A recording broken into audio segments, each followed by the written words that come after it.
Nagsama-sama ang mahigit 300 Star Magic artists kahapon para sa ikatatlong Star Magic Games 2012.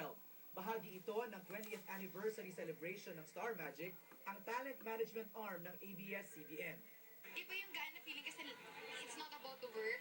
Yung sama-sama kayo mga co-stars mo, magkaka-reunion kayo in a way. Parang ito yung free day namin and reunion ng mga artista and mga staff. Masarap din maglaro at sinuwag kasi sa pa yung mga kasama sa trabaho mo.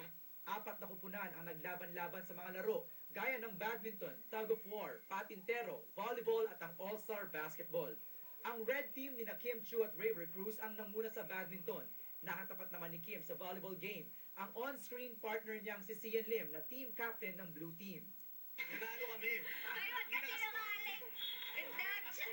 Wag ka sinungaling! Sinungaling, talo po sila. Sa gitna ng laro, aksidenteng natamaan si Kim ng kanyang teammate. Yeah, kanina natusok yung left eye ko, yung pumasok yung daliri nung kasama ko sa Nakita mo ba yun siya? Hindi. Sweet hug naman ang nakuha ni Venus Ra mula sa kanyang boyfriend na si Andre Felix matapos itong matalo sa volleyball game laban sa Yellow Team. Sobrang fun kasi nagbibigayan kami. May give and take. This is the time na nagsasama-sama lahat ng mga artista, actually, pati mga staff.